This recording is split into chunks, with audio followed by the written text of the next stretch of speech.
Bom, pessoal, então sejam muito bem-vindos a mais uma aula de História da Física, parte 2, dando continuidade ao momento em que a gente estava tratando sobre Newton e a nova mecânica que estava sendo construída.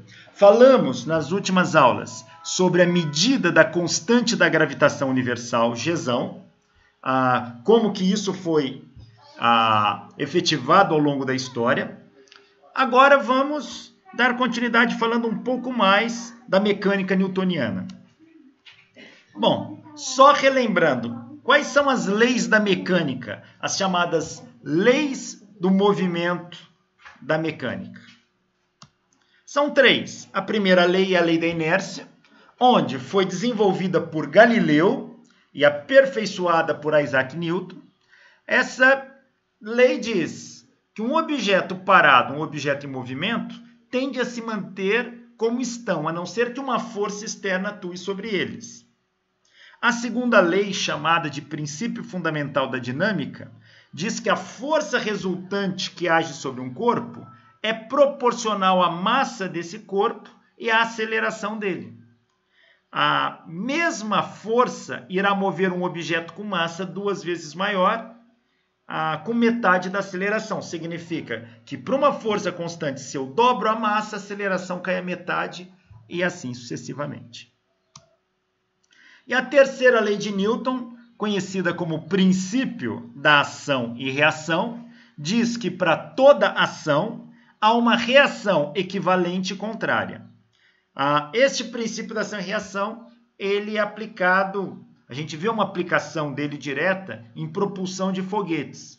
Quando os gases de um foguete são queimados, o que é resultado da combustão do motor, esses gases escapam pela tubeira em jato, são ejetados para trás e o gás reage empurrando o foguete para frente, impulsionando esse foguete. Bom, tem uma coisa que a gente não pode deixar de falar. Em vários livros didáticos, já encontramos a história da maçã e Newton. Newton dormindo embaixo de uma macieira, uma maçã cai na cabeça e ele teria descoberto a lei da gravitação universal. Óbvio que isso é uma lenda. Ninguém deitado embaixo de uma macieira, uma maçã caindo na cabeça, vai concluir a lei da gravitação universal. Alguns acreditam que o próprio Newton usou o exemplo de vendo uma maçã caindo da macieira. Claro que isso é uma similaridade, é muito mais uma metáfora para poder levantar um questionamento. Uma maçã cai do pé de macieira. Por que a Lua não cai? Newton usa esse exemplo. Mas não significa que, de fato, Newton ficou embaixo de uma macieira e a maçã caiu na cabeça. Isso provavelmente é uma lenda. Tá? Então a gente encontra esse tipo de coisa em livros didáticos. Gravitação universal. Observando uma maçã que cai de uma árvore do jardim de sua casa, ocorre a Newton a ideia de explicar o movimento dos planetas como uma queda. A força de atração exercida pelo solo sobre a maçã poderia ser a mesma que faz a Lua cair continuamente sobre a Terra. Como eu disse, muito provavelmente essa observação nunca tenha ocorrido de fato, mas talvez Newton tenha usado isso como um exemplo e não como uma realidade, algo que aconteceu de fato. Então, está muito mais no campo da crendice, ou seja, uma lenda mesmo, a história da maçã caindo na cabeça da Lua, de Newton, e ele concluindo que a lei da gravitação universal.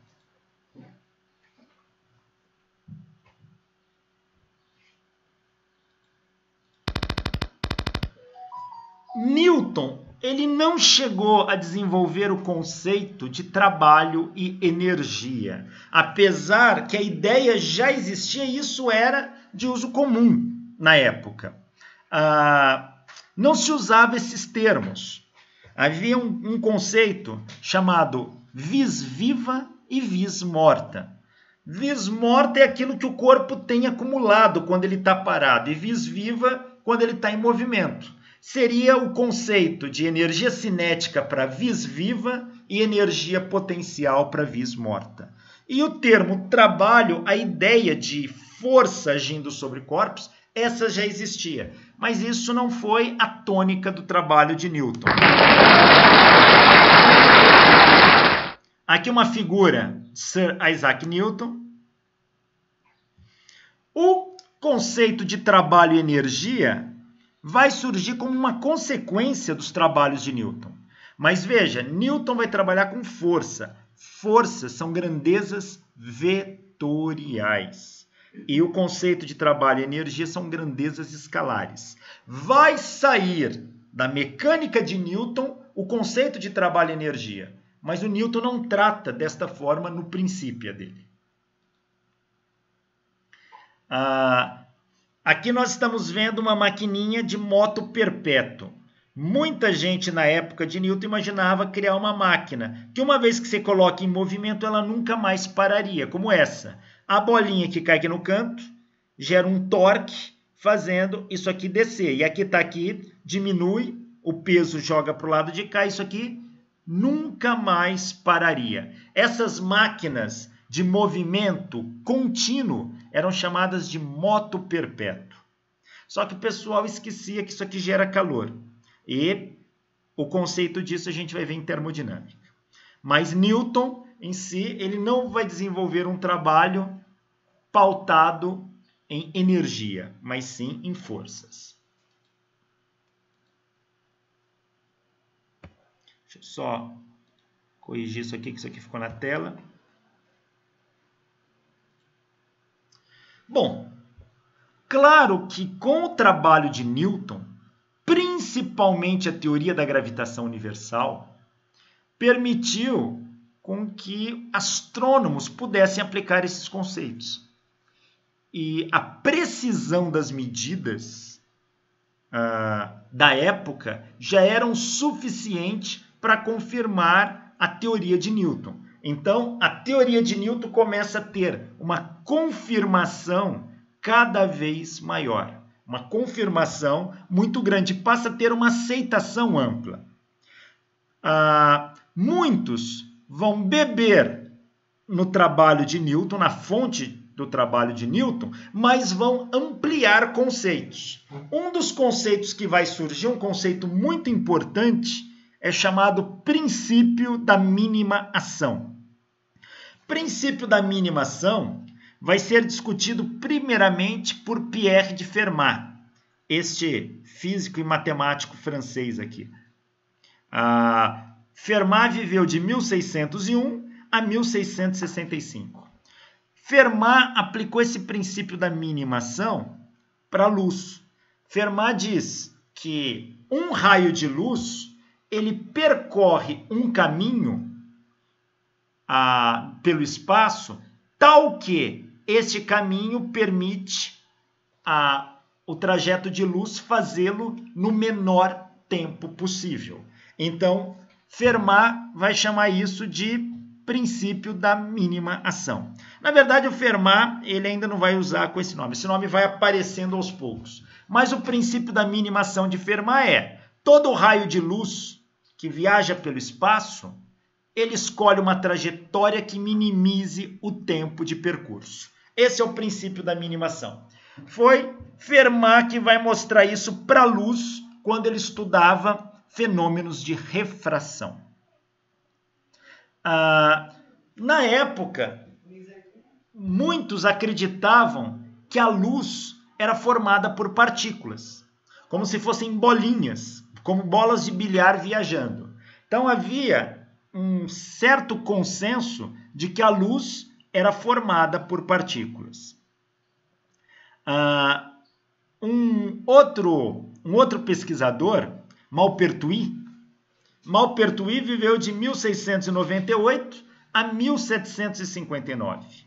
Ele estudou o princípio de Fermat da mínima ação e ele, pensando, a luz é formada de partículas, então isso se aplica a partículas. E ele vai desenvolver algo onde ele conclui, que ele chama de ação. O que é ação? É o produto do momento linear pela distância percorrida. Produto do momento linear pela distância percorrida. P vezes L é o que Maupertuis chama de ação.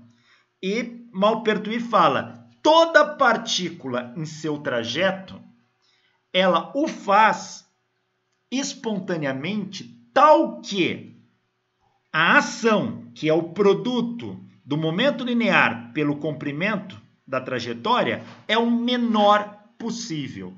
E Maupertuis mostra que isso funciona para partículas. E ele bebe na fonte do Fermat para a luz, acreditando que a luz é formada de partículas, mostra que isso funciona para partículas e depois ele justifica o princípio de Fermat. Maupertuis vai publicar esse trabalho, isso aqui vai ser conhecido como ação. O momento linear vezes o comprimento é chamado de ação.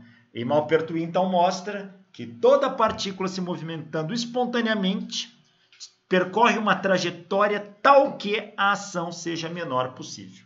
Daí o nome princípio da mínima ação. Nem todos vão aceitar essa ideia. Um físico da época, chamado Darcy, ele vai fazer críticas severas ao trabalho de Maupertuis. Inclusive, a própria palavra ação ele não acha apropriada para isso. E ele vai fazer críticas pesadas e vai falar que isso não se sustenta. O Maupertuis, ele diz, em todas as mudanças que ocorrem no universo, a soma dos produtos de cada corpo, massa, multiplicado pela distância que ele se desloca e pela velocidade com a qual se move, é a mínima possível. E é justamente esse conceito que Darcy vai fazer críticas severas. Ele não concorda com isso de forma alguma. E, seguindo o pensamento de Darcy, D'Alembert também vai fazer críticas ao trabalho de Maupertuis. D'Alembert, ele viveu de 1717 a 1783. E ele vai criar um conceito chamado trabalho virtual, quando uma força atua sobre um corpo e causa deslocamentos infinitesimais, de tal maneira como se o corpo nem sequer saísse do lugar. E ele vai falar que o corpo realiza um trabalho virtual. E em cima dos trabalhos de D'Alembert, Euler vai aprofundar. Veja, o trabalho de D'Alembert se baseia na mecânica de Newton. A Maupertuis também usa conceitos pautados na mecânica de Newton. Então veja, a mecânica newtoniana está sendo complementada por outros pesquisadores. Euler vai dar grandes contribuições à mecânica newtoniana. Está aqui Euler. Euler viveu de 1707 a 1783. Ele morreu no mesmo ano que D'Alembert. Euler, ele vai fazer um estudo aprofundado de mecânica e vai desenvolver os conceitos de ângulos de Euler, quando um corpo em rotação gira em 3 dimensões. E Euler vai dar contribuições ao cálculo vetorial e vai aprimorar o conceito de ação mínima, tá? Onde ele vai mostrar que em toda a natureza isso se justifica assim. Então, Euler vai dar uma base matemática para o princípio da mínima ação. Essa mecânica de Newton, que começa a ser detalhada e matematizada, ela é chamada de mecânica analítica. De início, o trabalho de Newton não teve uma aceitação tão imediata assim.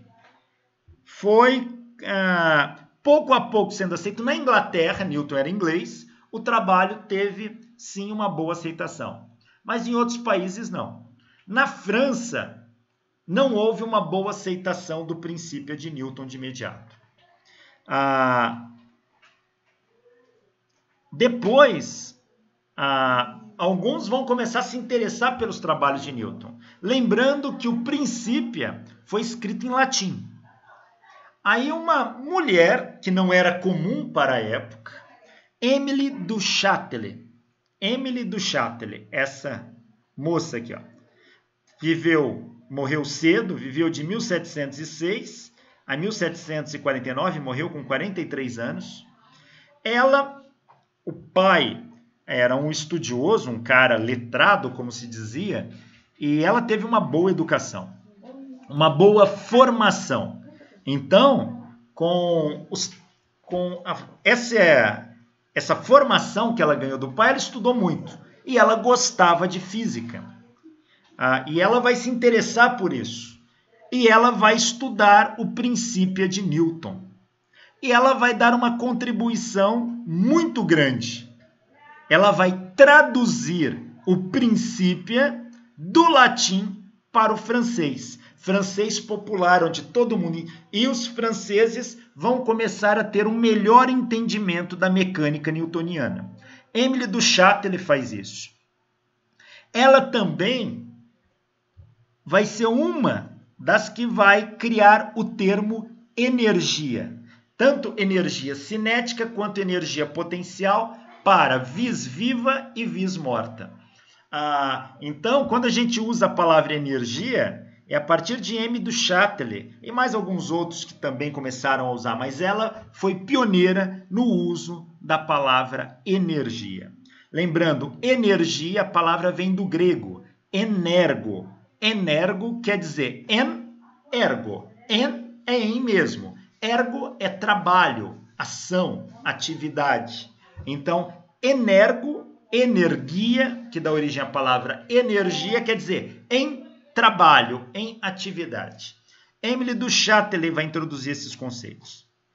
Diz a história que ela era casada, mas foi amante do filósofo Voltaire. E trocava muita informação e conhecimento com Voltaire. E Voltaire conheceu Newton. Então, o conceito de energia potencial e energia cinética vem diretamente de Émile du Châtelet. Aí vai entrar em cena Joseph-Louis de Lagrange, mais conhecido como Lagrange. Lagrange vai beber na fonte da mecânica de Newton, no princípio da minimação desenvolvido por Euler, tá? Agora com uma matemática mais aprofundada, e Lagrange, estudando, ele vai desenvolver o cálculo das variações, o chamado método variacional, que vai pegar a mecânica de Newton e elevá-la a um novo patamar. Porque, veja, Newton trabalhava com forças. Forças são grandezas vetoriais. E ele, no cálculo das variações, ele vai trabalhar com energia. E ele vai vai conseguir resolver os mesmos problemas que a mecânica newtoniana tradicional resolvia, usando apenas conceitos de energia. Tá? Com isso, a mecânica newtoniana vai dar um salto. Com o cálculo das variações, o desenvolvimento desse cálculo também vai gerar um impulso no estudo de equações diferenciais ordinárias e equações diferenciais parciais. Lagrange, ele vai dar um corpo matemático associado ao cálculo diferencial e às equações diferenciais. Então agora a gente sai de uma mecânica mais geométrica, que era o que Newton desenvolveu, e estamos entrando numa mecânica muito mais algébrica, envolvendo equações diferenciais que Lagrange incorpora aí. Desde D'Alembert, esse corpo começa a ser criado. E Lagrange vai desenvolver o conceito de minimação, como Euler fez, aplicado às suas equações de movimento. Lagrange vai chegar num conjunto ou em uma equação diferencial de movimento que resolve os problemas de mecânica tal qual a segunda lei de Newton resolve. Com uma vantagem, ela é escalar, não é vetorial. Para isso, Lagrange vai desenvolver o conceito de lagrangiana, ou de uma função que está associada à energia. E ele vai acabar trabalhando o princípio da conservação da energia. Ele vai trabalhar também com coordenadas generalizadas, um conjunto de coordenadas que define o sistema mecânico a ser analisado. Ele também trata do conceito de forças de vínculo, quando um corpo está ligado ou está vinculado a um plano ou a uma trajetória, como tratar isso? Então, o trabalho de Lagrange vai pegar a mecânica de Newton e vai dar um salto com ela, vai dar um grande avanço à mecânica de Newton. Tanto é que esse formalismo que Lagrange usa para tratar da mecânica newtoniana ficou conhecido como mecânica lagrangiana. Mecânica lagrangiana. Veja, mecânica lagrangiana não é uma nova mecânica. Ela é mecânica de Newton. Porém, ela tem um formalismo matemático próprio que facilita em muitos aspectos tratar problemas mecânicos. No cálculo das variações, vai ter uma equação diferencial que vai permitir a gente resolver problemas mecânicos de uma forma relativamente simples. Lagrange também vai demonstrar o teorema trabalho-energia cinética. Trabalho como variação da energia cinética. E ele vai aplicar a sua própria mecânica, o seu formalismo de mecânica ao estudo dos corpos celestes. E ele vai criar o conceito de mecânica celeste. Então veja, com Lagrange, a mecânica de Newton dá um salto. E com a aplicação da mecânica de Newton aos corpos celestes, a gente começa a ter confirmações cada vez maior dos fundamentos newtonianos. Então, como eu disse, Lagrange não criou uma nova mecânica. A mecânica de Lagrange é a mecânica de Newton, porém, com formalismo muito mais aprofundado e fincado nas equações diferenciais, tanto ordinárias quanto parciais. E Lagrange, para chegar no seu princípio, na sua lagrangiana, ele vai usar os conceitos de energia e conservação de energia. E ele vai tratar na sua mecânica, para resolver problemas, você precisa trabalhar com o princípio da minimação. E Lagrange cria o conceito de integral de ação.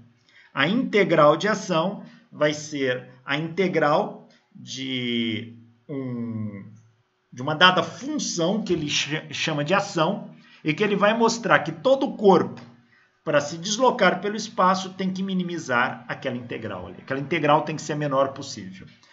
Voltando ao princípio da minimação de Maupertuis e de Fermat. Então, agora a mecânica de Lagrange, que no fundo é mecânica de Newton, ela começa a ter uma versatilidade enorme aplicada a problemas cada vez mais profundos. Então, as leis de Newton começam a ser testadas de diferentes formas. Um dos grandes testes da mecânica newtoniana vai ser aplicado à mecânica celeste mesmo. Astrônomos começam a beber nessa fonte e ganham tanta confiança, mas tanta confiança na mecânica de Newton, que não duvidam mais dela. Num dado momento, Saturno não está na posição que deveria estar. E nenhum astrônomo tinha dúvida. Se Saturno não está onde deveria estar, Saturno estava errado, e não Newton. As leis de Newton eram tão precisas que as leis de Newton de que está correta. Ninguém sequer cogitou na hipótese que Newton pudesse estar errado. Não. Quem está errado ali é Saturno. Mas aí esses astrônomos vão buscar nas leis de Newton o que poderia frear um planeta. Somente a ação de uma força. Agora, para uma força frear um planeta, retardar seu movimento, teria que ser uma força gerada por um outro planeta. Então, eles vão levantar a hipótese que, além de Saturno, existe um outro planeta. Astrônomos vão mapear o céu e William Herschel vai descobrir um novo planeta que vai ser batizado como Urano, baseando-se única e exclusivamente na mecânica de Newton. Da mesma forma, vai ser descoberto Netuno, pelo mesmo caminho. Então, isso mostra a certeza, a solidez do pilar da mecânica newtoniana, sobretudo com o desenvolvimento de Lagrange. Veja, esse período de Newton para frente, ele vai ser um período muito fértil de muita gente discutindo ciência. É o chamado século das luzes, ou iluminismo. O que é o movimento iluminista ou iluminismo? É a ideia centrada na razão. A razão está em primeiro lugar. Então, Newton vai adentrar nesse movimento iluminista. E D'Alembert, Lagrange, Laguerre e vários outros vão fazer parte deste movimento. E ele vai se espalhar pela Europa em diversos setores. França, Inglaterra, Alemanha. Então, é a ideia centrada na razão. Pregavam sempre liberdade e progresso. Liberdade e progresso. Queriam e buscavam a separação da igreja do Estado. Porque na Idade Média, igreja e Estado estavam unidos. Eles queriam a separação da igreja e do Estado, que o Estado pudesse discutir política sem a participação da igreja. E D'Alembert vai publicar sua enciclopédia. É uma obra que vai tratar do conhecimento humano.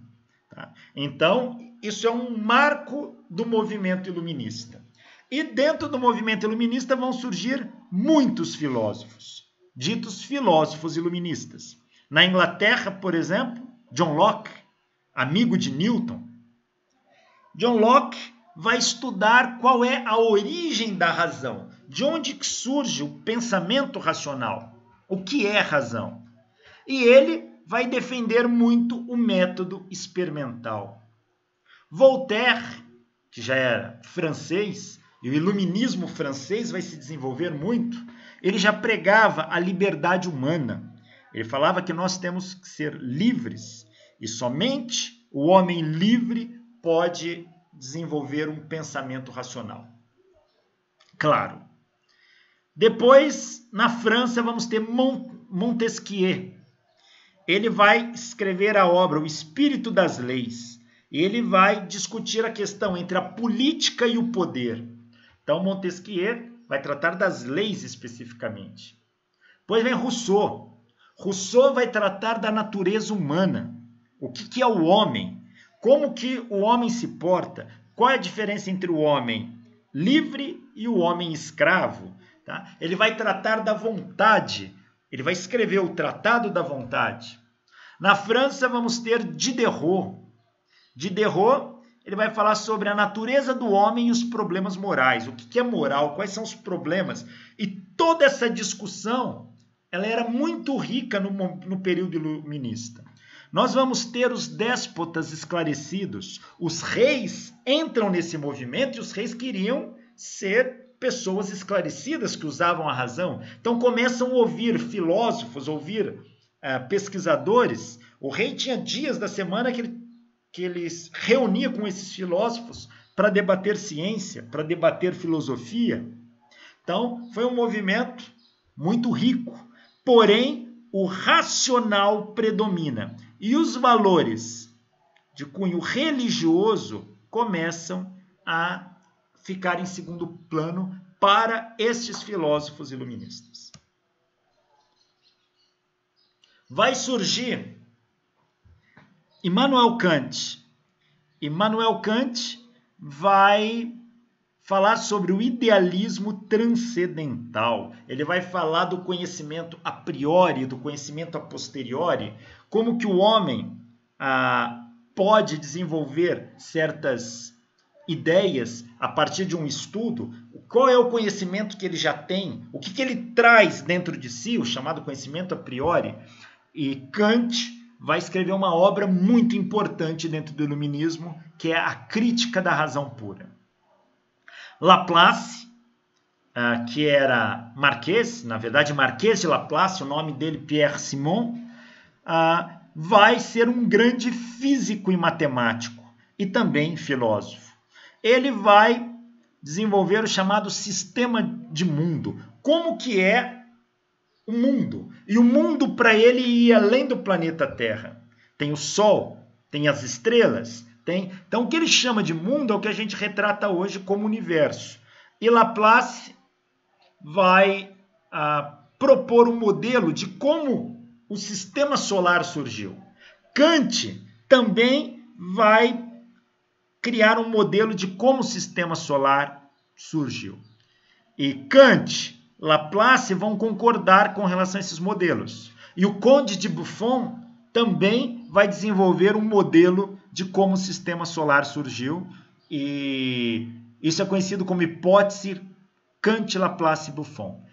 O sistema solar teria surgido de uma nebulosa primordial, uma nuvem que vai se concentrando, formando o Sol, e da sua periferia vai formar os discos planetários. E a partir dali os planetas e tudo que está contido no sistema solar. Com o iluminismo, nós vamos ter grandes progressos na filosofia, na física e no cálculo avançado.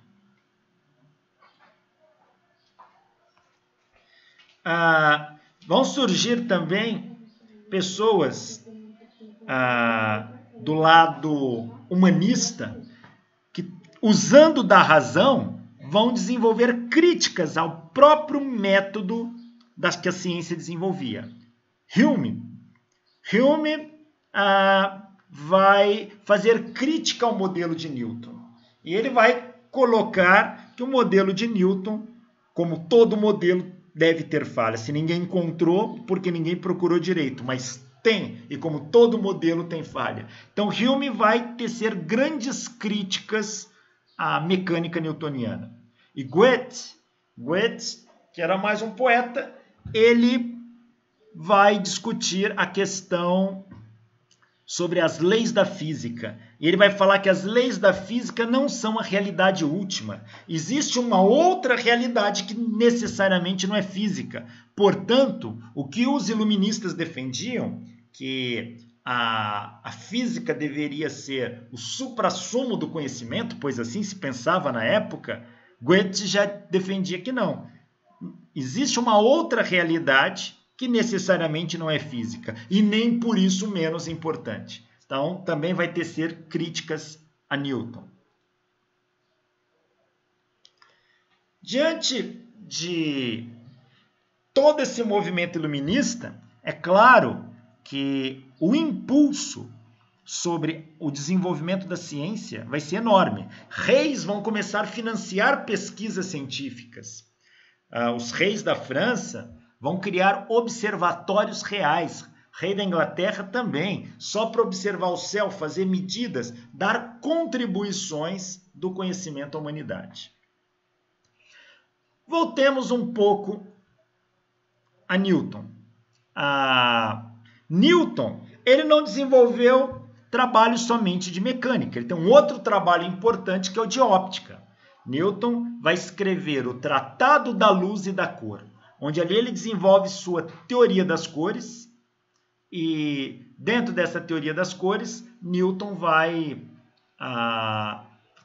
colocar por que o mundo é colorido e como que a luz está associada à cor. E é nesta obra que aparece o famoso experimento de dispersão da luz. Está aqui o desenho. Newton, através de um furo na parede, deixou um raio de luz solar entrar no quarto escuro.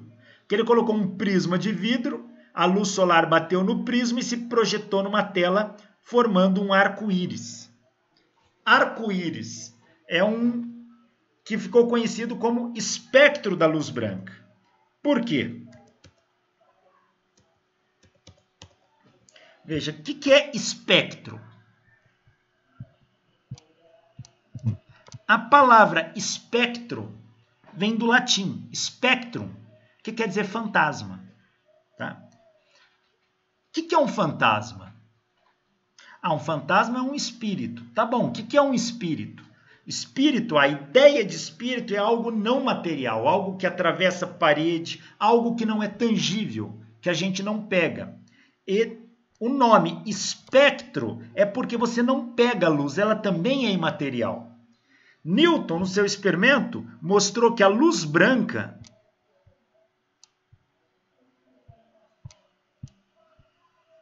ela é formada de 7 cores. Vai do vermelho, o laranja,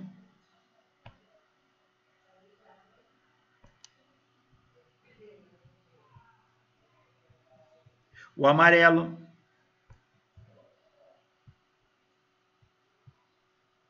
o verde,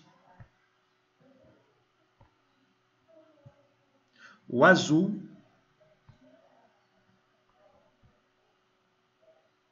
o anil,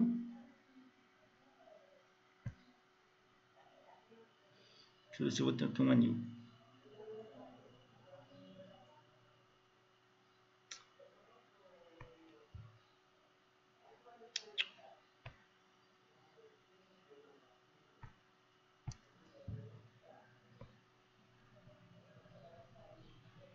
Um anil, deixa eu só apagar aqui que a cor está errada. Um azul, vamos pegar um azul aqui. O anil e o violeta.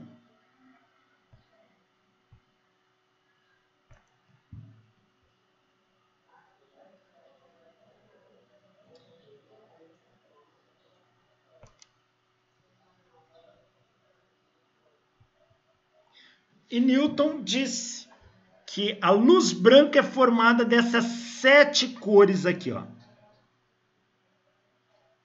E isso ficou conhecido como espectro da luz branca. Se você misturar essas 7 cores, forma o branco. E aí Newton vai desenvolver sua teoria das cores.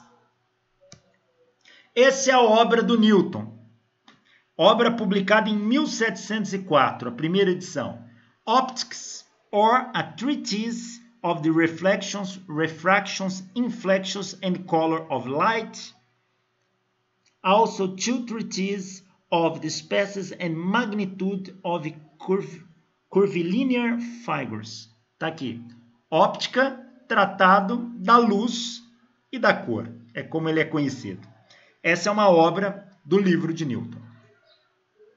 Newton, ele vai descrever estudos de espelhos esféricos, espelhos planos, e baseando-se nesse estudo, Newton vai pegar um telescópio como o de Galileu, que é de lente, e vai ver que se trocar a lente por um espelho curvo, o espelho curvo também foca a imagem. Então, Newton tem uma ideia de construir um telescópio feito com espelho, um telescópio refletor. Em 1668, Newton inventa este telescópio aqui, ó. Esse é um telescópio refletor, é feito com espelho, o espelho que foca a imagem. Em 1671,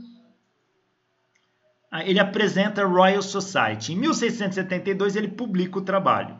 Esse telescópio de Newton aumentava 35 vezes. Como que era o telescópio? O telescópio de Newton era assim, é um tubo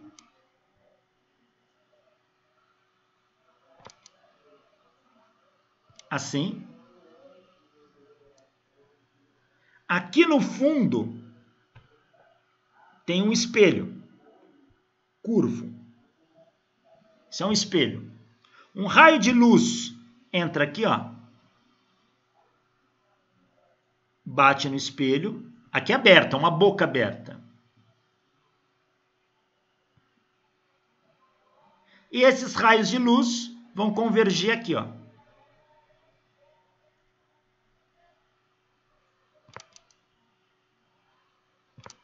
Aqui tem um espelho plano. Esses raios de luz batem aqui e reflete para cá. Este bate aqui e reflete para cá. Aqui tem uma lente. Quando passa na lente, ele converge. E é aqui que você coloca seu olho. É assim que funciona o telescópio refletor de Newton, conhecido como telescópio refletor newtoniano.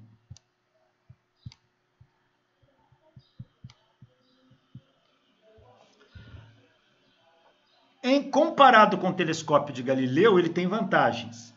A vantagem é mais barato fazer espelhos do que lente, então você diminui o custo disso. Diminuindo o custo, é mais acessível à população. E você pode fazer espelhos maiores por um preço mais acessível. Aumentar lentes, fazer lentes muito grandes, sai muito caro. Desvantagem: o telescópio vai ficando cada vez maior em tamanho, o que dificulta a mobilidade. Vantagem: não tem a aberração cromática, ou seja, quando você passa a luz pela lente, ela sofre refração e às vezes forma um arco-íris em torno da imagem. Esse já não tem tanto esse problema. Porém, esse impõe uma aberração esférica, ele distorce um pouco a imagem. Então não existe um telescópio perfeito. Mas o telescópio newtoniano, ele é muito prático. E Newton desenvolveu o seu em 1668. Está aqui o telescópio dele. Curiosamente, o espelho de Newton não era feito de vidro, era bronze polido. Está aqui como que funciona. Aqui o objeto, a Lua, por exemplo, o raio de luz entra pelo tubo aberto, converge sobre um espelho plano, inclinado. Esse espelho plano joga a imagem por uma saída lateral. Aqui tem uma lente, e essa lente foca a imagem no olho. Tá aqui. Esse espelho curvo é o espelho primário do telescópio. Esse espelho plano é o espelho secundário do telescópio. Bom, nós fizemos um passeio pela mecânica de Newton, os trabalhos de Newton. Vamos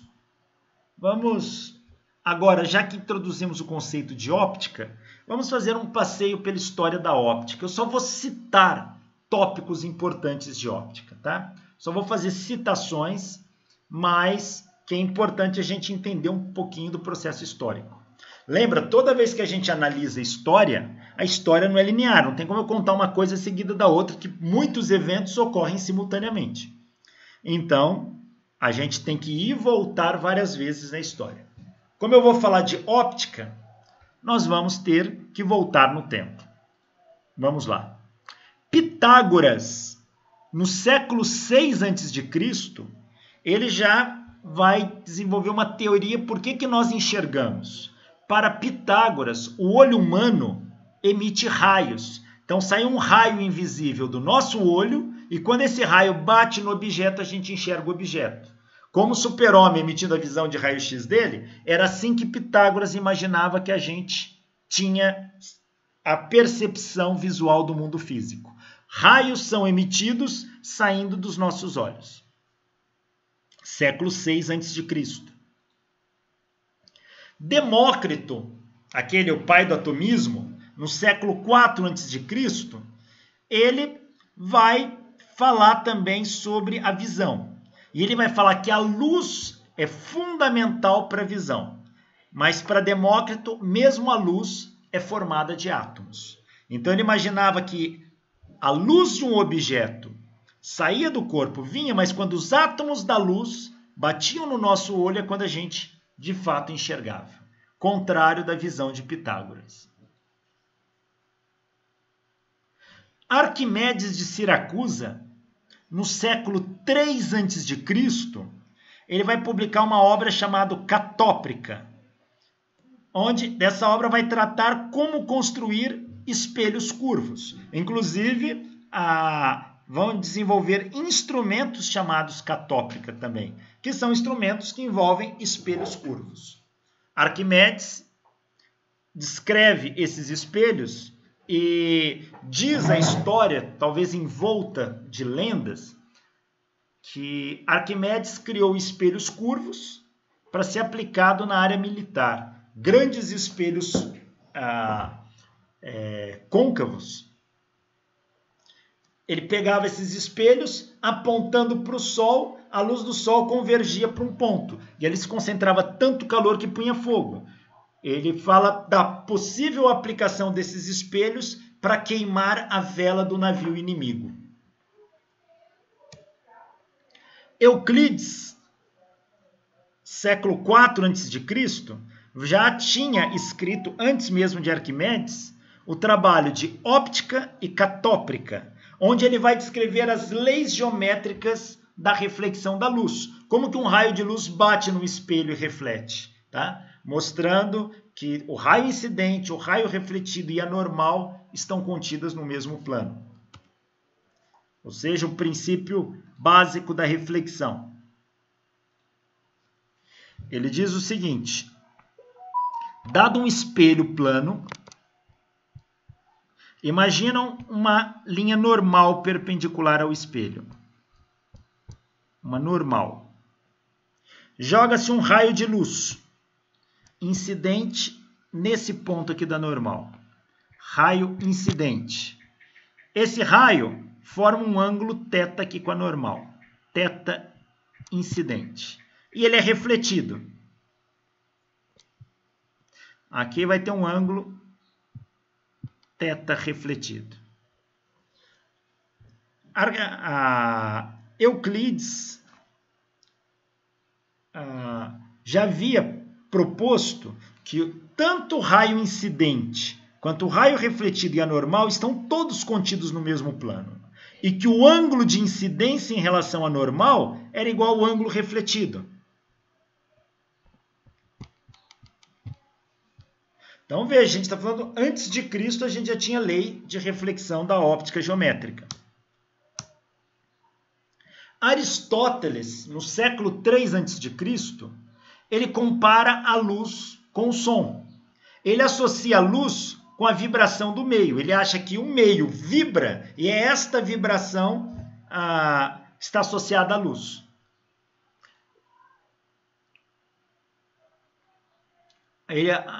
Aristóteles coloca que a altura do Sol em relação à inversa com o arco-íris, ele vai mostrar isso. Ou seja, quanto mais alto o Sol, mais baixo o arco-íris, e existe um ângulo adequado para que você possa formar um arco-íris.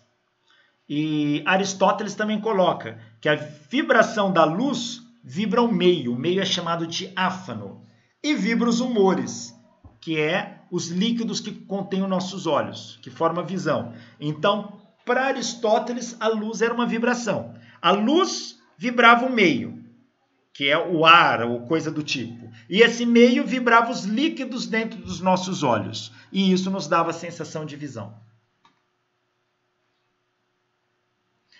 Alexandre de Afrosias, no ano 200 a.C., ele vai descrever o arco-íris e ele vai mostrar que existe uma faixa escura entre os arco-íris. Por quê? Quando o arco-íris se forma com bastante intensidade, é difícil enxergar isso se o arco-íris estiver fraquinho no céu. Mas você tem um arco-íris aqui no céu. Ele faz isso. Vermelho, laranja, amarelo, verde, azul, anil,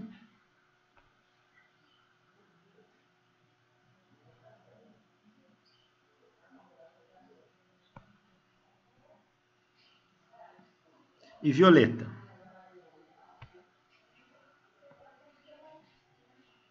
Tem aqui um arco-íris.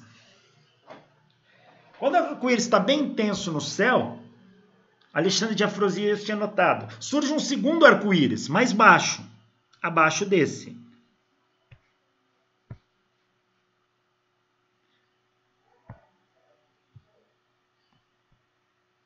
Vai surgir um segundo arco-íris. Então vai estar aqui. Vermelho. Laranja. Amarelo. Verde. Azul.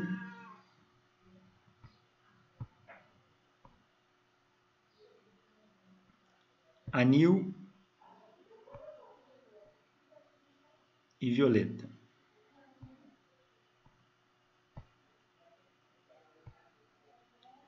Então, se você observar quando formar um arco-íris no céu, repare que sempre tem um segundo arco-íris. Esse é chamado primeiro e esse é o segundo. É como se fosse um reflexo do outro. E ele vai notar mais que o céu entre os arco-íris produz uma faixa escura, mais escura que o comum. E ele vai fazer um tratado para descrever isso. Entre a primeira e a segunda faixas, Heron de Alexandria vai desenvolver um equipamento chamado de óptrica. Dióptrica era um equipamento formado por espelhos que ajudava a determinar distâncias. Cleomedes, não sabemos exatamente quando ele viveu, mas entre o século I e século IV, ele vai fazer uma discussão de refração e refringência. Quando a luz muda de meio, alguma coisa acontece que ela sofre um desvio na sua trajetória. Então, aquele desvio, parece que a colher está quebrada dentro do copo. Cleomedes já faz um estudo a respeito disso. Ptolomeu, no século II, faz um estudo analítico da refração. Então, vamos falar da refração. Na refração, se você tem um meio 1, diferente do meio 2,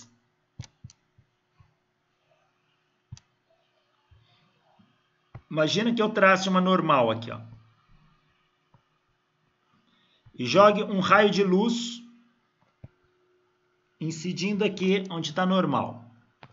Esse é o raio incidente, formando um ângulo θ incidente com a normal. Quando você olha, ele vai mudar de meio. Por exemplo, meio 1 pode ser ar, o meio 2 pode ser água. O que é que vai acontecer aqui? Esse raio de luz sofre um desvio. Ó, se ele continuasse em linha reta, ele viria para cá. Ó. Mas não foi isso que aconteceu. Ele desviou. Este é o ângulo refratado. E isso é chamado de refração, esse desvio da luz. Ptolomeu mediu, já construiu uma tabela desses ângulos aqui, ó. Ele já fez isso tanto do ângulo de incidência quanto do ângulo refratado. E ele faz uma discussão sobre isso. Agora nós vamos dar um salto. Faltam informações aí na Idade Média, mas a gente sai do século II, ano 100, e vamos para o ano 1000. Tá? Um pulo de 900 anos aí. Avicena, ou Ibn Sina, um pesquisador árabe, na verdade persa, né? Ele era da Pérsia. Ele fez estudo dos raios de luz, como que eles se propagavam, fazia desvios, quando mudava de meio, ou seja, aquilo que outros estudavam, vários estudaram em diferentes cantos. e Avicena também vai estudar propagação dos raios de luz. Do mundo árabe, um outro pesquisador, Alhazen, também no ano 1000, ele vai desenvolver uma câmara escura. O que é uma câmara escura? Alhazen, ele percebeu que, diz a história, talvez um tanto quanto folcloreada, mas que Alhazen estava no deserto com seu camelo e ele parou para descansar. Armou a tenda, no deserto à noite é muito frio, ele fez uma fogueira. Então, fazendo uma reconstrução aqui. Aqui está a tenda dele.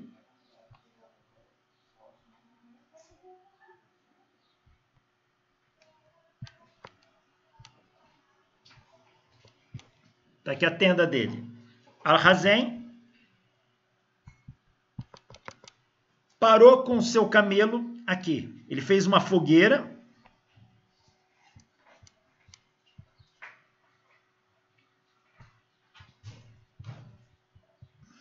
Ele parou com seu camelo aqui.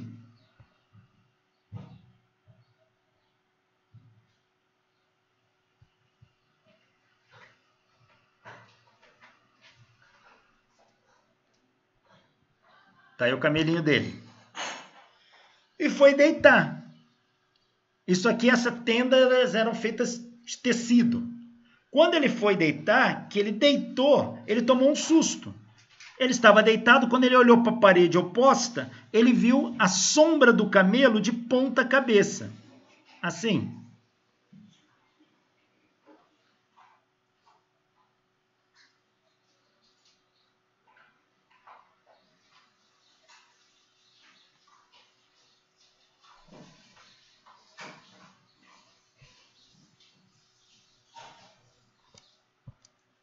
Ele viu a sombra do camelo de ponta cabeça. Diz que ele saiu da tenda e tomou um susto. Foi ver o camelo estava em pé. Voltou lá, o camelo estava de ponta cabeça.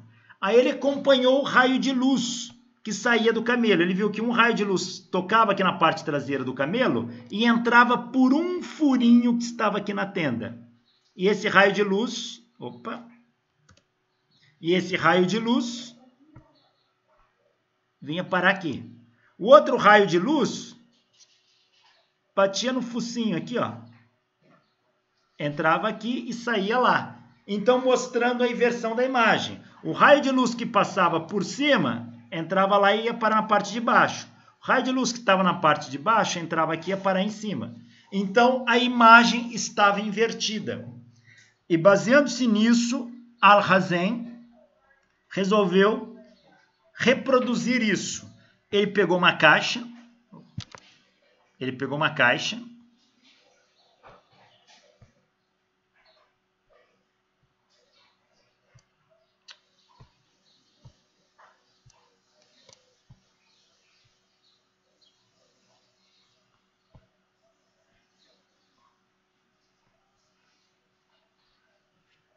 Fez um furinho aqui na caixa.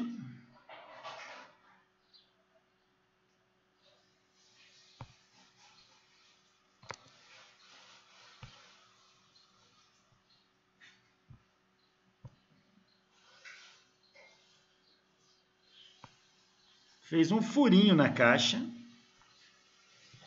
Lá no fundo, ele fez um recorte e colocou uma tela. Então, de tal maneira que se entrasse luz por esse furinho, ele conseguia enxergar numa tela, num pano que ele cobriu a parte de trás, aqui era aberto. Aí ele colocou um objeto aqui na frente, uma vela acesa. E o que ele viu? A vela se projetava de ponta cabeça aqui. Então, para frisa. Então, ele projetava a vela de ponta cabeça. E ele foi ver que o raio de luz que entrava aqui batia ali e esse. E a imagem se invertia. Isso ficou conhecido como câmara escura. Esse é o famoso experimento da câmara escura, que vai ser o vovô da máquina fotográfica e da câmera de filmar. Veja que Alhazen fez isso no ano 1000 a.C., tá? Ele também estudou refração atmosférica. Ele discutia que o raio de luz, ao passar pelo ar, diferentes camadas de ar sofriam desvios naquele meio. E talvez, quando a gente olha uma estrela no céu, a posição dela não é exatamente a posição que teria se não tivesse o ar. Ela estaria desviada por camadas de ar. Al-Biruni, outro pesquisador do mundo árabe, ele faz um estudo da óptica dos eclipses. Então ele começa a estudar e discutir eclipses, como que os raios de luz ocorrem durante o eclipse. O polonês Vitello, no ano de 1225, ele viveu nesse período de 1225 a 1275, ele reproduz arco-íris primário e secundário através de experimentos. E ele consegue obter cores invertidas entre os arco-íris primário e secundário. Ou seja, o arco-íris primário e o arco-íris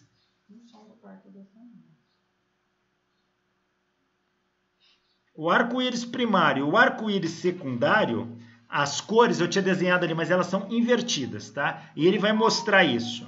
Então, e vai ter a faixa escura, que ficou conhecida como faixa de Alexandre.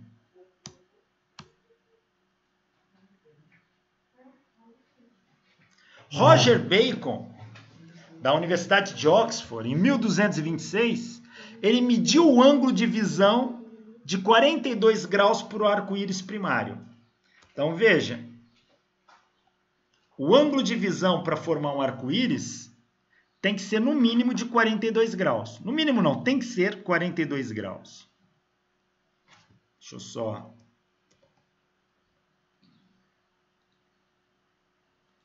Então, se você tem aqui um arco-íris,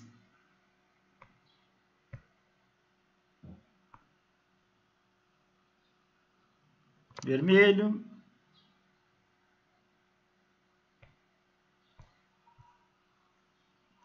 laranja, amarelo, verde,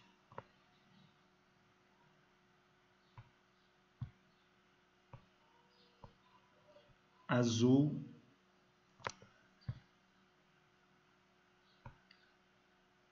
anil e violeta.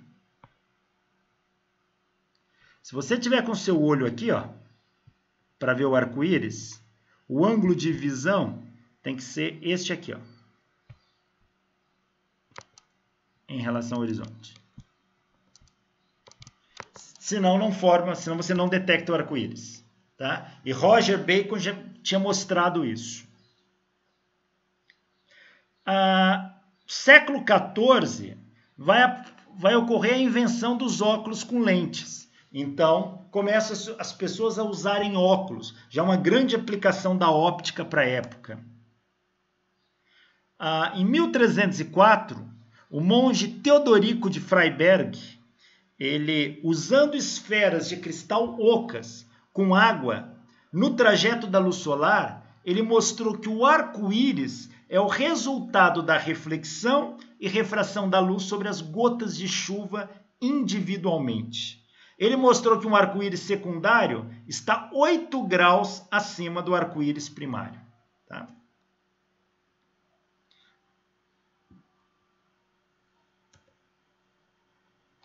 Aquele no meu desenho, deixa eu só corrigir aqui. No meu desenho, antes que eu fiz o arco-íris primário e secundário, eu coloquei assim. Vou fazer só um borrãozinho aqui.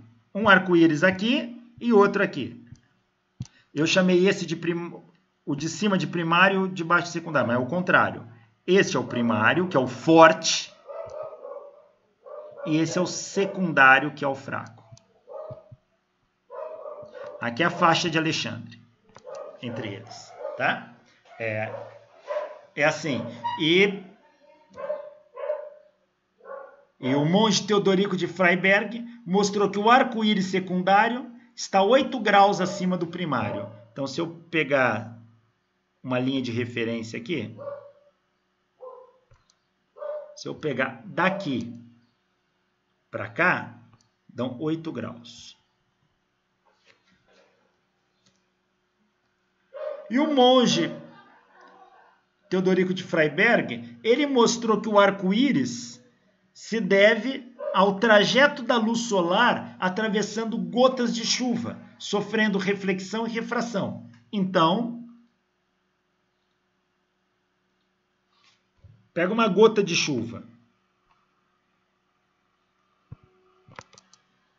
Quando um raio de luz entra aqui, vamos fazer um raio de luz.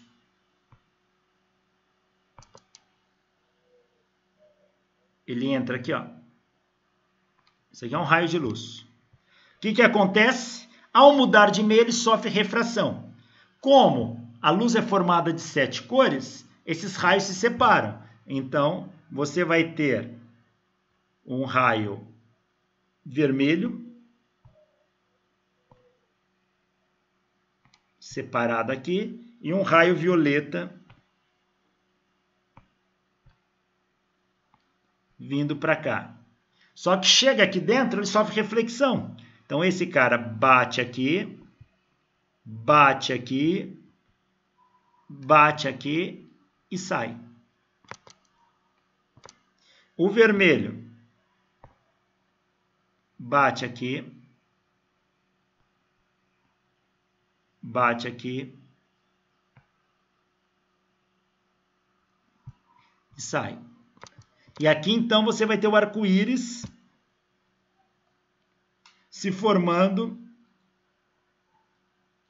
do vermelho ao violeta. Então, aqui você vai ter o vermelho, depois você vai ter o laranja, o amarelo, até chegar no violeta. Então, tá aí. É assim que se forma o arco-íris. E monge Teodorico de Freiberg tinha mostrado isso usando esferas de cristal com água dentro e deixando a luz atravessar.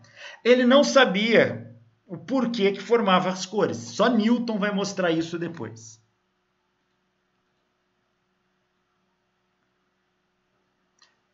Depois, em 1609, Hans Lippershey e Zacharias Janssen vão inventar o telescópio. Janssen também desenvolve o microscópio. Então, o telescópio, a gente já viu, construído, criado pela primeira vez por Hans Lippershey e talvez Zacharias Janssen também. E o microscópio é inventado pelos irmãos Hans e Zacharias Janssen. Galileu Galilei, em 1609, ele aperfeiçoou o telescópio e o microscópio. Ele melhora esses dois. E Galileu faz aplicação do uso do telescópio em astronomia. E Galileu também tenta medir a velocidade da luz. Kepler, em 1611, ele faz um telescópio modificado, um telescópio refrator diferente do Galileu. E Kepler faz um tratamento da reflexão total por refração.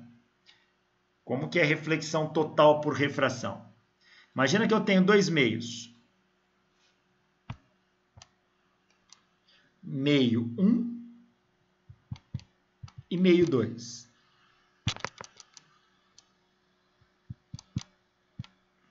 Eu vou traçar uma normal. Agora que eu jogo um raio de luz indo do meio 1 para o meio 2. Ele vai sofrer uma refração, vai sofrer um desvio. Suponha que o desvio é se afastando da normal, para cá. Se eu inclinar mais esse raio de luz aqui, ó, ele inclina mais para cá. Se eu inclinar mais ainda esse raio de luz aqui, ó, chega uma hora que ele sai tangente aqui, ó. E agora, se eu inclinar mais ainda esse raio de luz, ele bate e reflete voltando para o meio. Essa reflexão por refração, Kepler já havia desenvolvido, já havia estudado isso. Thomas Harriot apresenta a primeira lei da refração, em 1616. Willebrord-Snell apresenta a lei da refração experimental. Ele não publica, mas ele apresentou e ficou comprovado que ele desenvolveu experimentalmente a lei da refração, mostrando experimentos. Qual que é a lei da refração que Snell demonstra?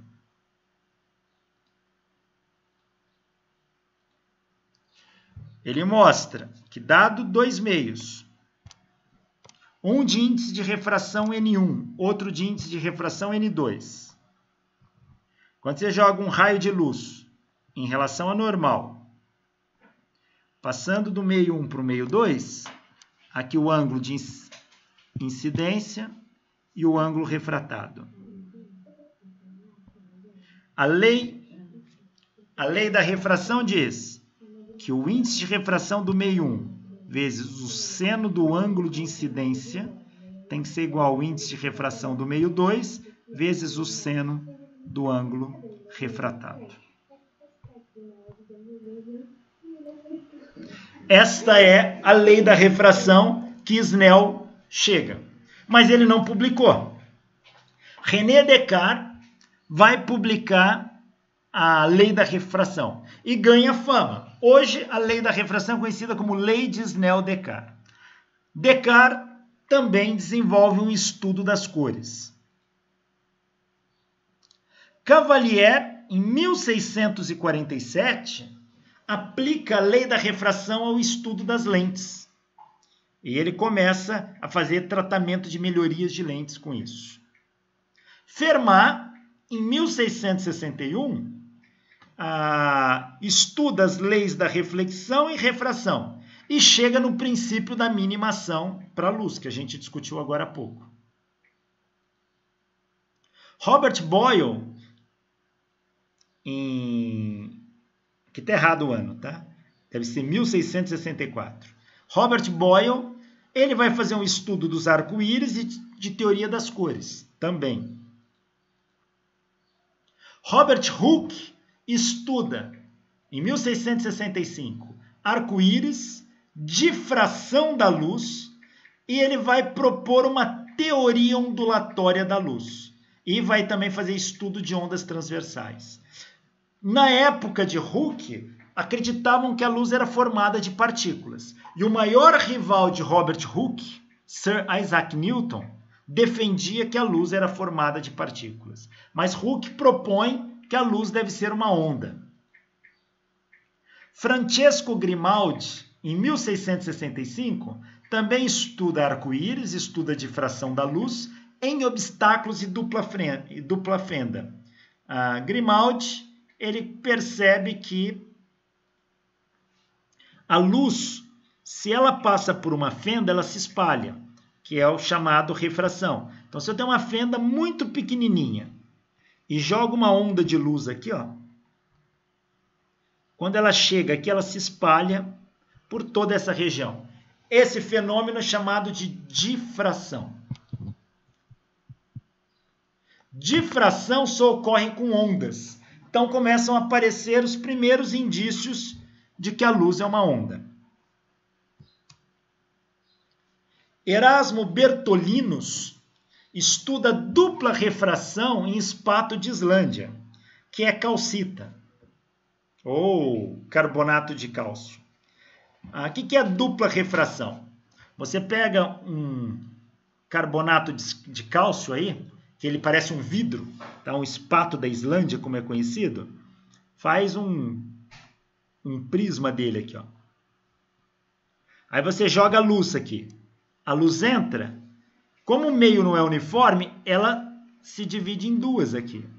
E aqui ela sai em outras duas. Se aqui fosse a letra A, aqui sairia A e A. Quem olha por esse vidro vê o A dobrado. Isso é chamado dupla refração.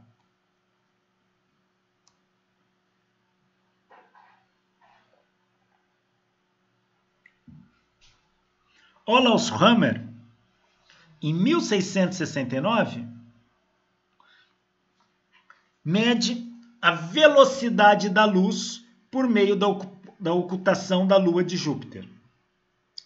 a gente não pode esquecer que Galileu Galilei já tinha tentado medir, em 1610, a velocidade da luz.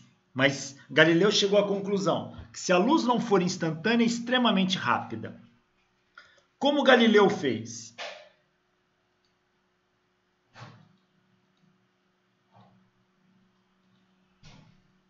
Galileu, ele conhecia 3 montanhas,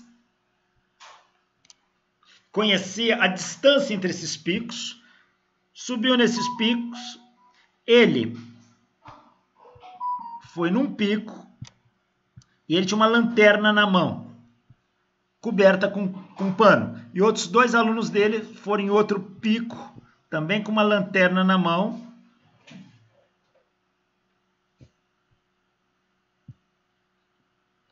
Cada um tinha uma lanterna na mão e um pano preto.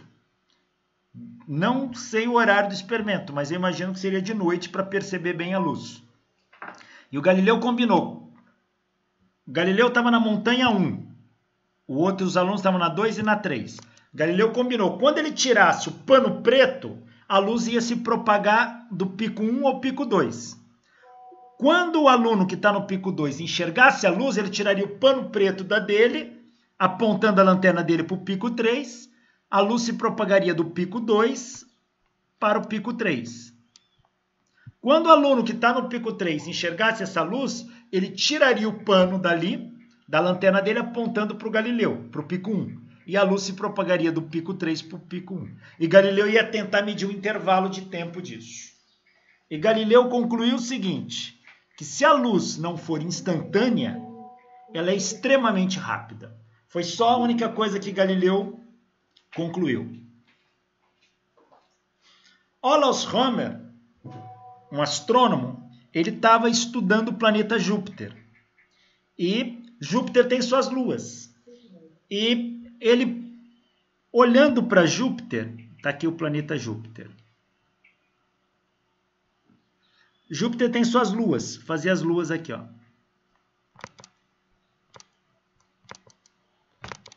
Tá aí, esses pontinhos pretos. Olaus Rømer, estudando a luz de Júpiter, essas luas giram em volta do planeta. Elas orbitam aqui. Então, tem uma hora que elas passam por detrás do planeta. Ocorre a ocultação da lua de Júpiter. E Olaus Rømer estava observando com o telescópio e ele consegue ver com que periodicidade essas ocultações ocorrem. E ele pega uma lua para estudar e ele faz a cinemática dessa lua. Ele sabe quando que ela vai ser ocultada, daqui a quanto tempo. E ele faz os cálculos e ele percebeu que a lua que ele estava observando ia ser ocultada dali a 6 meses. Então ele queria saber quão preciso era o cálculo dele.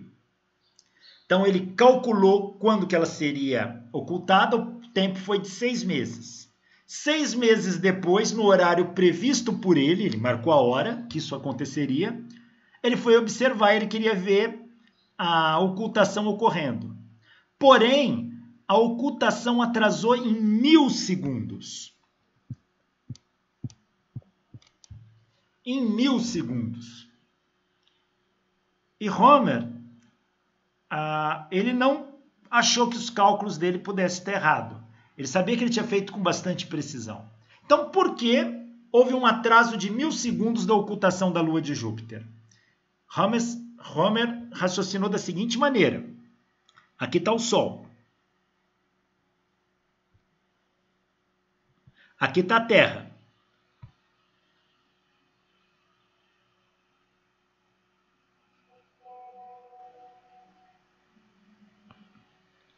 Aqui está a órbita da Terra. Se a Terra está aqui, 6 meses depois, a Terra vai estar do lado oposto. Então, 6 meses depois, a Terra vai estar aqui, ó. Ou seja, 6 meses depois, a Terra está do lado oposto do Sol. Então, Rømer calculou que o tempo da luz para chegar era até esta posição aqui, ó. Até esta posição.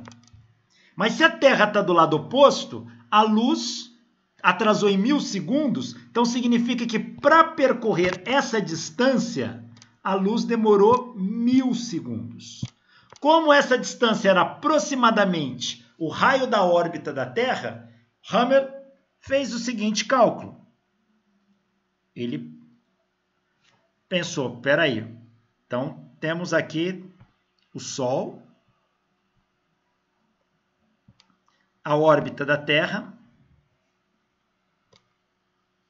Terra estava aqui, 6 meses depois ela está aqui. Significa que a luz da Lua de Júpiter gastou 1000 segundos para percorrer o diâmetro da órbita terrestre. E Hammer conhecia o diâmetro da órbita terrestre. O diâmetro da órbita terrestre, só para a gente ter uma ideia, o diâmetro da órbita terrestre é de 300 milhões de quilômetros. Então, se a gente fizer a conta, qual a velocidade da luz? Ela teve que percorrer 300 milhões de quilômetros em 1000 segundos. Ora, 300 milhões de quilômetros em 1000 segundos corresponde a 300 mil quilômetros por segundo. Então, foi essa velocidade da luz, é assim que se determinou. Mas, esses valores são atuais. Na época de Hammer, ele não conhecia com precisão o valor do diâmetro da órbita terrestre. Então, ele estimou que a órbita terrestre tivesse em torno de 250 milhões de quilômetros por segundo. 250 milhões de quilômetros. Dividido por 1000 segundos, ele chegou que a velocidade da luz devia ser próximo de 250 mil quilômetros por segundo. Foi assim que Hammer determina a velocidade da luz pela primeira vez.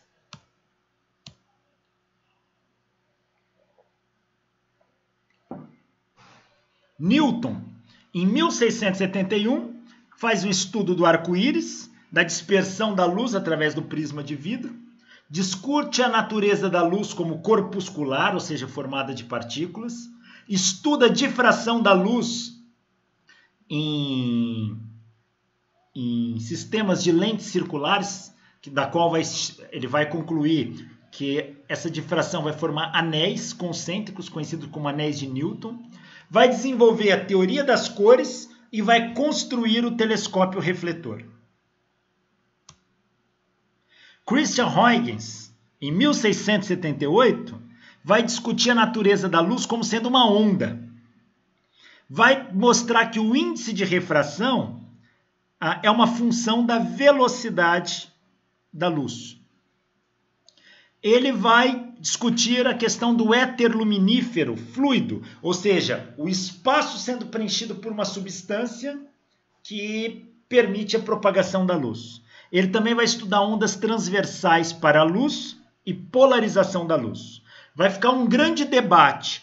Huygens defende que a luz é onda, Newton defende que a luz é partícula, e a comunidade científica se divide nisso. Os que apoiam Newton, os que apoiam Huygens. Thomas Young vai fazer uma sequência de experimento de 1801 a 1803, usando uma dupla fenda. Ele vai fazer o seguinte, ele vai pegar um local com dupla fenda. Grimaldi já havia mostrado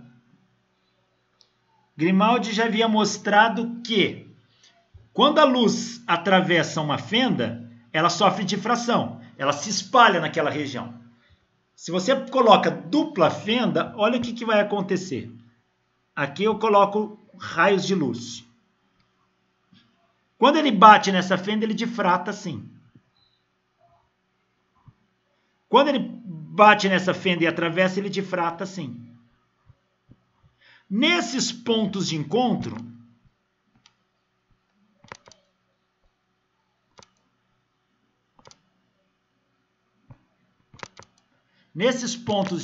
aqui, o que é que vai acontecer? Você vai ter uma superposição de ondas de luz, chamado interferência de onda de luz. Isso, se você projetar numa tela, vai aparecer uma coisa assim. Aqui no meio, uma franja brilhante clara, bem brilhante. Depois, uma menos brilhante, depois menos brilhante, aqui do lado de caída. Então aparece uma região com brilho, listras com brilho mais intenso, menos intenso. Deixa eu pegar aqui na internet, só para vocês perceberem como que é um padrão de interferência de luz.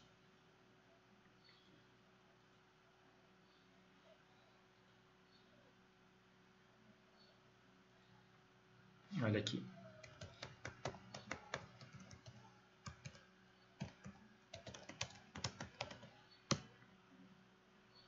Deixa eu ver se tem alguma imagem só para... Tá aqui, olha. O que você enxerga é isso aqui, ó.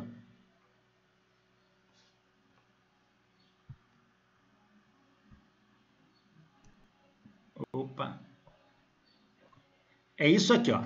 Franjas claras e escura. Clara interferência construtiva, escura interferência destrutiva. Deixa eu ver se eu tenho alguma outra figura mais fácil para mostrar aqui.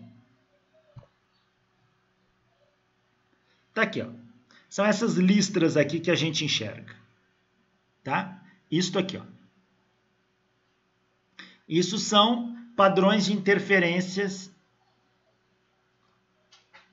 de luz. Veja, só vai ocorrer interferência em ondas.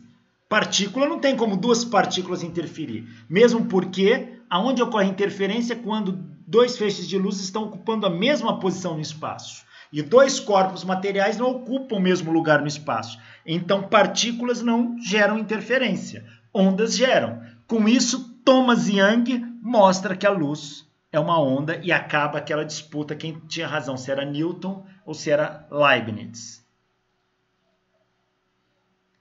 Augustin Fresnel, em 1805, ele vai desenvolver uma teoria matemática da difração e da interferência. Ele faz uma matemática bastante profunda para explicar esses padrões. São as chamadas figuras de difração. Em 1809, Etienne Malus mostra que moléculas ópticas elípticas são usadas para explicar a polarização. Ele vai mostrar que a luz pode ser polarizada e ele vai dizer como que isso ocorre, a chamada lei de Malus. O que é a polarização de uma onda?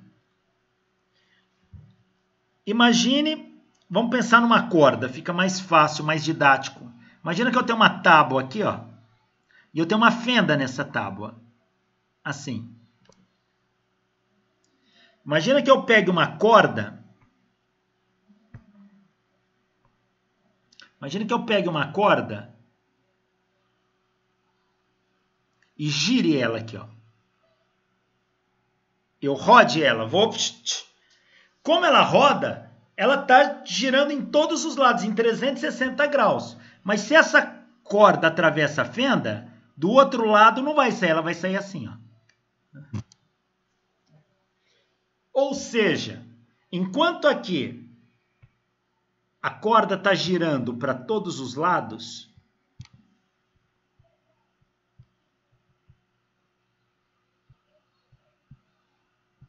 quando sai aqui, ela só vai para cima ou para baixo.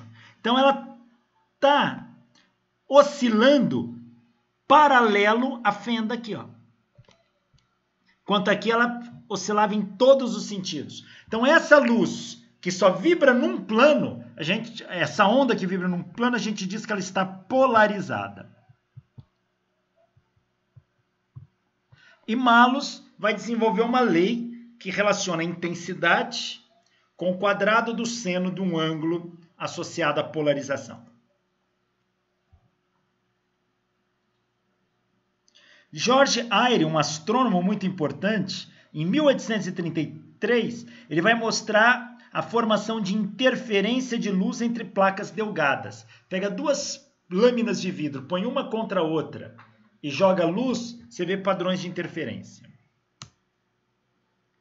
Arago, Fizeau e Foucault, em 1850, vão medir a velocidade da luz em diferentes meios e vão mostrar que a luz tem velocidade menor em qualquer outro meio diferente do ar.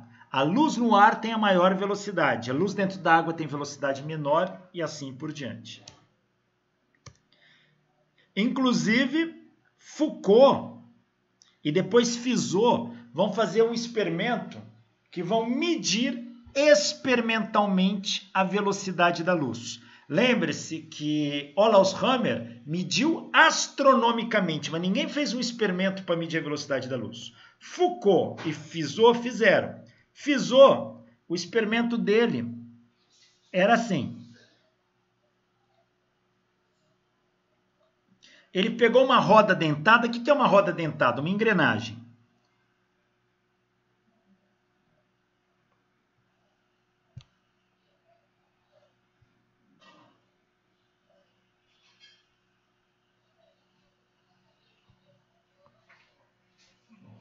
Uma roda dentada. Essa roda dentada gira com uma dada velocidade angular aqui, ó, ômega. Ele usou uma lanterna para jogar um raio de luz. Aqui, ó, de tal maneira que o raio de luz atravesse entre um dente e outro dessa roda. Pensa na roda parada por enquanto. Esse raio de luz, ele vai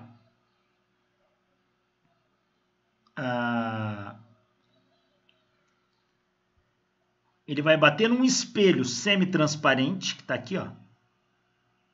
Um espelho. Ele bate nesse espelho.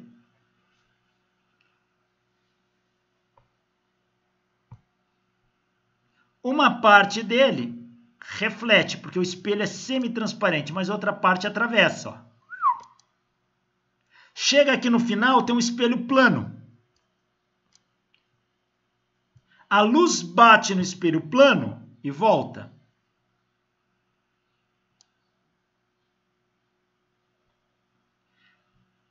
Parte dessa luz atravessa, mas uma parte é refletida aqui, ó. Aqui ele pôs que nem uma luneta, um telescópio, para observar a luz. Então, claro que se a luz atravessa, bate, ele vai ver a luz aqui. Mas na hora que ele roda essa engrenagem, ora um dente tampa a luz, ora não. E vai começar a piscar a luz aqui, porque ora a luz atravessa, ora não. Se a luz bater no dente dessa engrenagem aqui, ela não atravessa, aí ele não vê a luz. Quando sai do dente, a luz atravessa e ele enxerga a luz. E assim sucessivamente.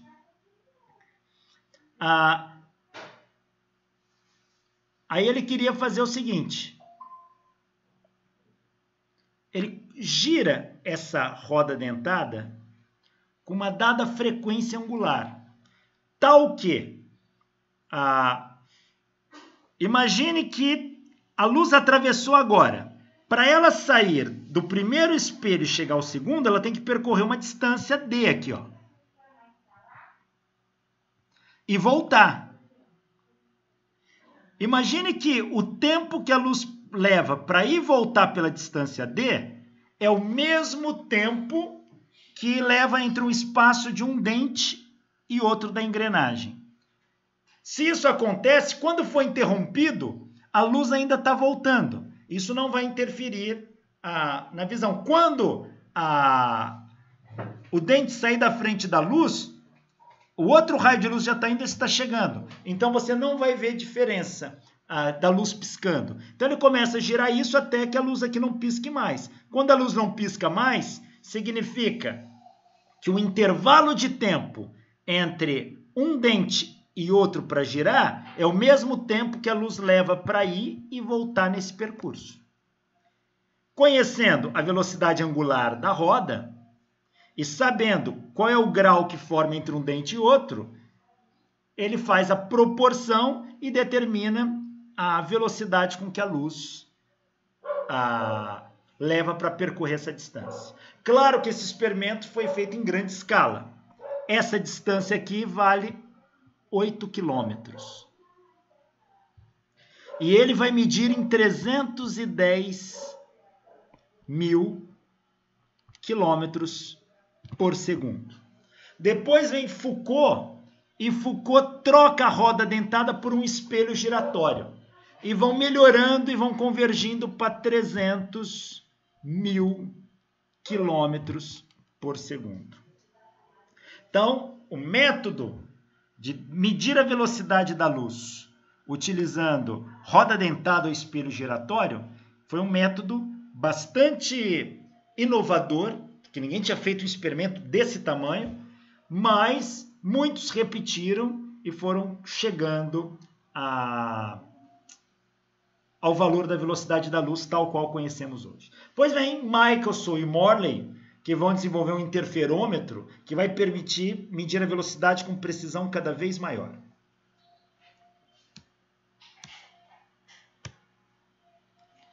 Bom, eu vou parar a aula por aqui. Aí na próxima aula a gente volta a discutir a questão óptica. Valeu, pessoal. Obrigado pela atenção e até a próxima.